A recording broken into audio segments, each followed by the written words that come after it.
What's going on, guys? What would Vinny do? We're gonna do things a little different tonight. I want to thank everyone for tuning in. I got my man Danny Espo calling in. We're gonna take a phone call first. We usually do it on the back, so I think we got him on already. What's going on, Dan? Dan, what's up? How are you? What's up, brother? Thank you so much for calling in. Thank you for supporting the show, man. I appreciate it. I love the show, man. Thanks for taking my call. Anytime. So, what so far? What do you think about the show? Like, what are some of the takeaways you're getting that you're liking about it, if you don't mind? To me, the show's great. I love it. I love the guests because I guess I relate to them more because I know them. I kind of grew up with like you, people sorry, shit, It's like I love hearing their journeys. It's nice to hear how these people work, like you, Dan, and work hard and they bring these things to real life. Things I like write about on magazines and stuff. Yeah, exactly, bro. And it's nice to see people like making it, right? It's pretty cool, right? That's what I love about it too. Inspiring, makes me want to get some. You're doing your thing. You're doing your listen. I tell my kids things, here on the show. Working hard, consistent, not stopping. It's a lot of positivity. That's what I guess the show. Well, you got to go. At least never setback don't matter. Keep going. I like that. That's it, brother. I appreciate it, man. And we're all gonna get it, right? What is it? Everybody's gonna get hit. It's how you keep coming back, right? Yeah. So that speaking of Pete Newbig, that's kind of how me and Danny met a long time ago. We had a mutual friend, and you used to come hang out with Pete, and that's how and then we started hanging out later in life, which was pretty cool because we knew each other from really young. Yeah. It's great. So I'm gonna ask you, since I got you on. You have any questions you want to ask, like geared towards real estate, and just and we'll figure out what would Vinny do, man. I'm ready to take your question, brother. I would love to know what Vinny would do actually, because my wife, she's getting a real estate license. I was curious if a man with your experience and what the oil the real estate here, like what kind of work habits, So that's a great question, and I'm excited for her to get her license, because the one thing I love about it is you can make out of it whatever you want. So if you want to make a little art about it, but the thing is, what I would say is, for whoever, a new agent, like someone like your wife that just started, you gotta be super patient, because people think it's like a get-rich-quick scheme, and you get your license and you become successful, and it's actually the opposite. It's at the beginning you're gonna have to work harder than a regular 9 to 5, and right. So if you want to make a living out of it, that's gonna be what you're looking at. When I started out, it was just I wanted to make extra money for my kids, like to pay my bills, and I was doing it on the side. I had another job, so it's all what you want out of it, and it doesn't. And immediately it can start that way, the way it started for me, and then I realized I was kind of good at it. I loved it, and I said I really want to do this and take it to the next level. So I don't want to scare her, but that's kind of what it is. You know what I mean? I went a while without making any money. It's not, and then people see you at the end, and then you're successful, and it takes a lot to get to that point, like any business, Like what is the actual hard work? A lot of phone calling? So it's a lot of things, but I'm going to break it down to three important things that I would tell a new agent. So what you said is exactly right. Phone calls and lead generation. That's the business. Without that, there is no business. So you got to make time every day, whether it's phone calls, whether it's door knocking, which I never did, because in our neighborhood, that's not too. I don't think you're too successful with that. You know what I mean?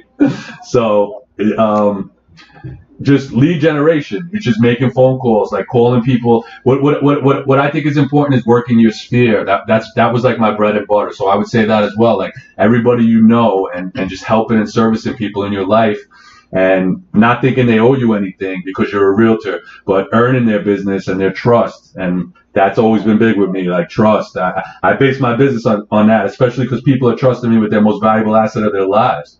There's so much riding on it that, you know what I mean? and also, so like you said, lead gen, making the phone calls, whatever you got to do, make sure you make time for that every week. Work in your sphere, and I would also say now, what's changed from the past and now is social media and technology. So yeah, the way people buy homes has changed, bro. Like everybody, you got to be up on the latest technologies, apps, and websites.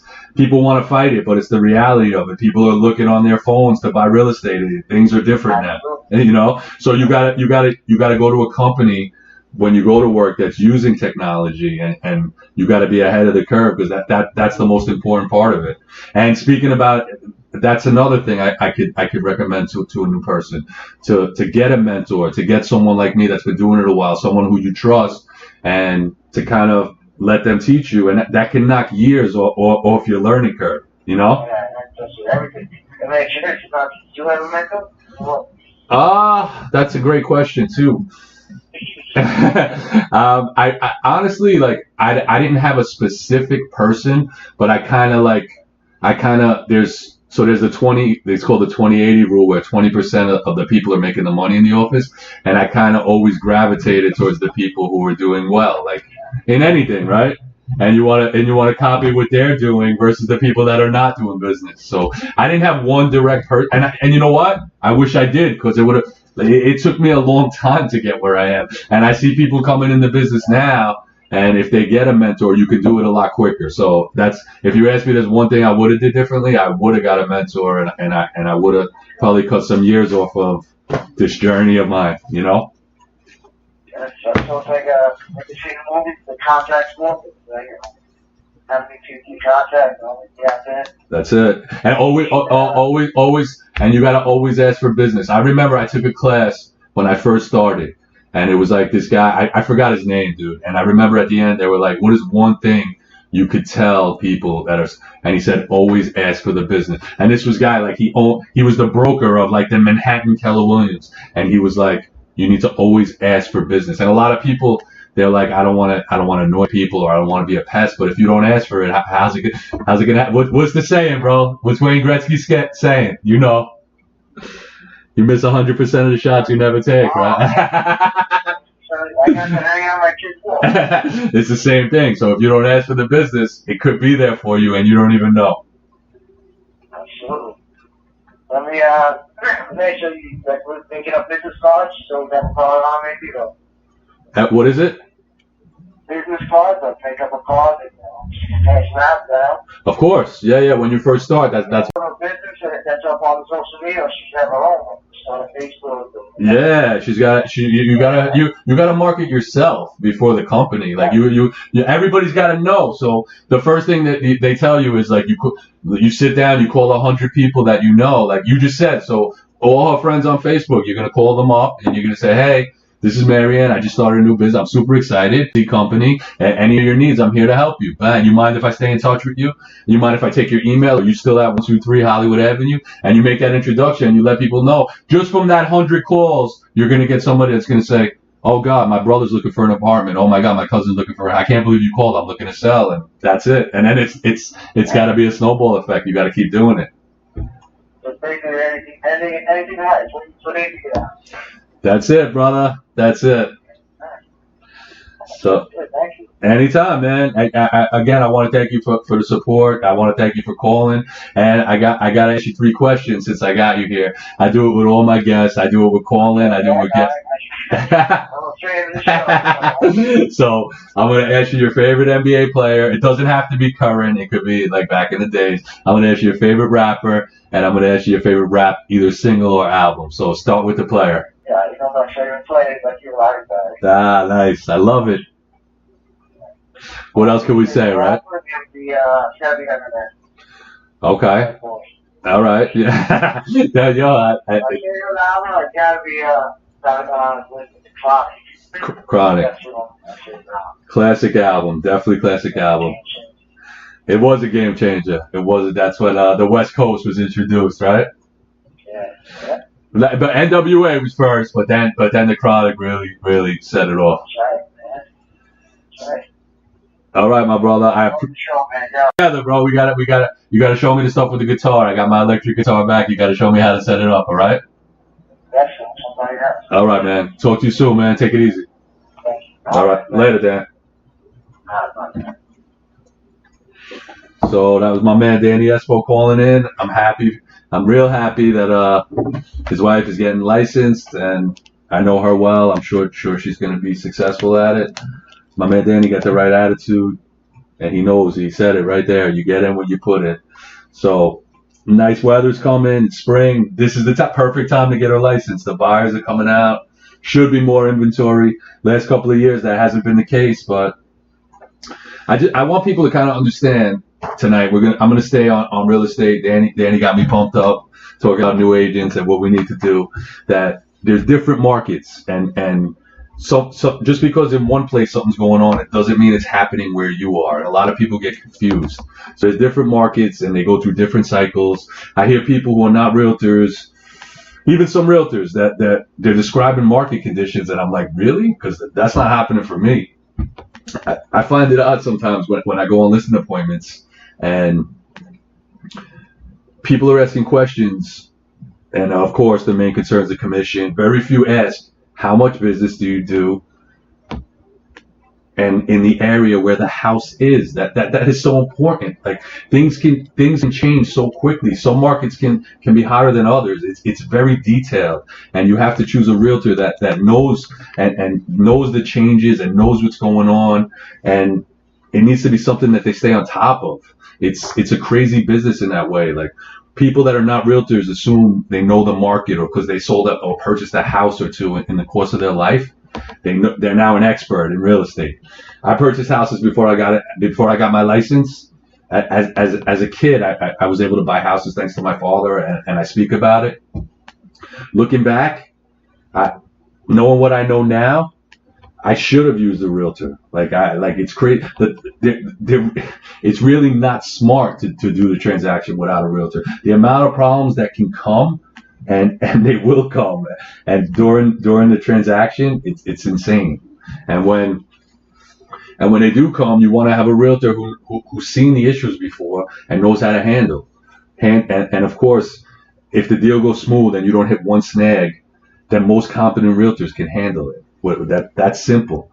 And I was speaking last week with Laura Brown, last week's guest, which I want to thank her for being on. It was an amazing episode, amazing story. And we were talking about decks in the yards in the Bronx. And they're not part of the property. They're not on the survey. And it can lead to a problem in a deal. And guess what? It's on most houses in the Bronx. And the buyer can be aware of it, right? So they're okay with it at the beginning. And then something magical can happen.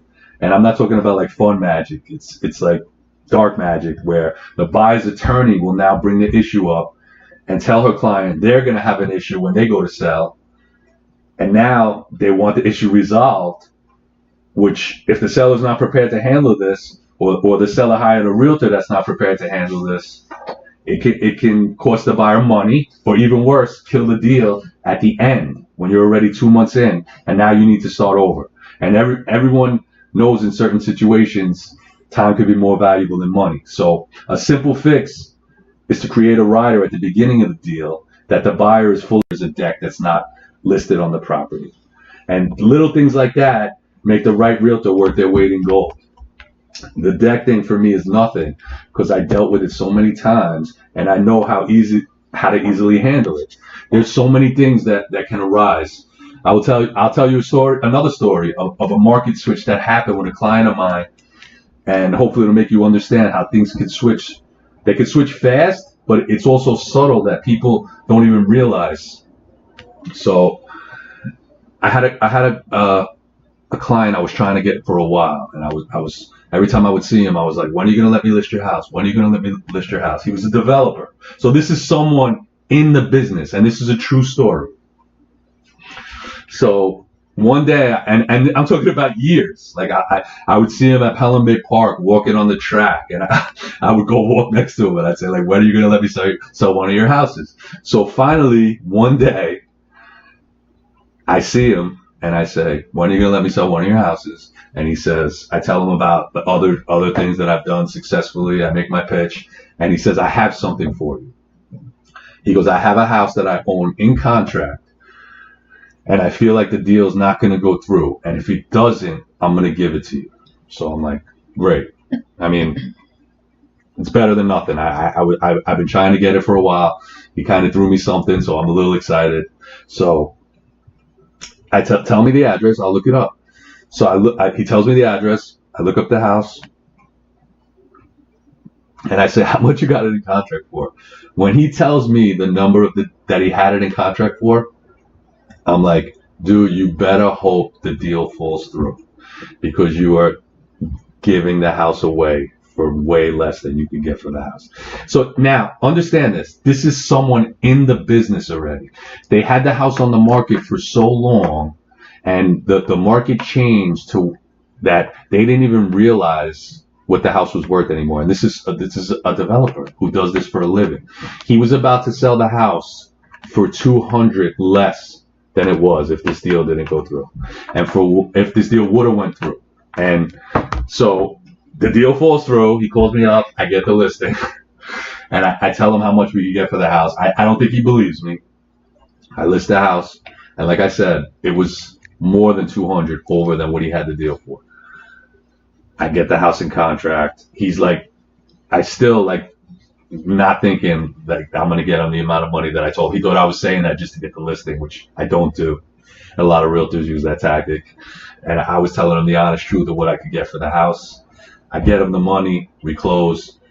He made $200,000 more using me than he did, because I knew the market. I knew the market conditions. I knew what was a change. And this was someone in the business that was just about to sell a house for $200,000. And this is a true story. And every time he sees me, you think I'm going to get more business from him, probably. And that's from knowing and being on top of the area where I work.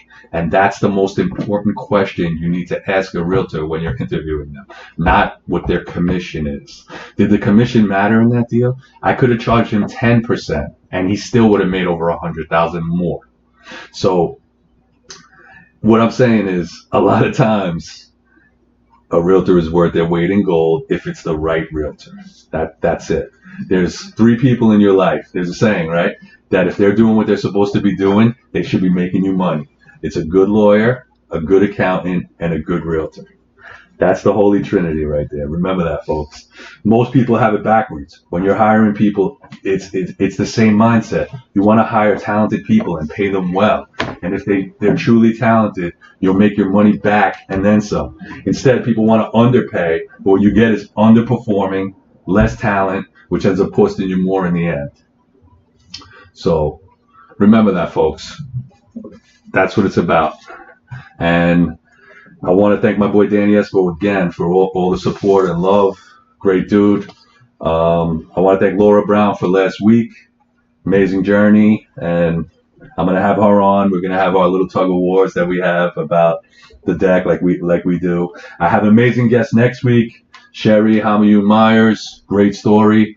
Very inspirational. I've seen some of her live stuff, and she's on top of her game, and from what I understand, she went through a lot to get to that point. So definitely tune in. It's a great, that's talking about inspirational. That's going to be inspirational for people that right now. She told me, if you see her now, you would say this girl has amazing confidence. And she talked about a time when she had no confidence and didn't believe in herself. So anybody that's going through anything in life right now, tune in. And if it helps you, that's what it's all about. And Danny telling me that he tells his kids about the show. That's what it's about. I tell my kids about the people on the show, and the same thing. And that's kind of why I started the show, you know. So I want to thank everybody who supports. I want to thank all my guests for being on. Like our page, What Would Vinny Do? Next week's guest, tune in. We got a lot of great guests coming, so be ready. Have a great week. Thanks again.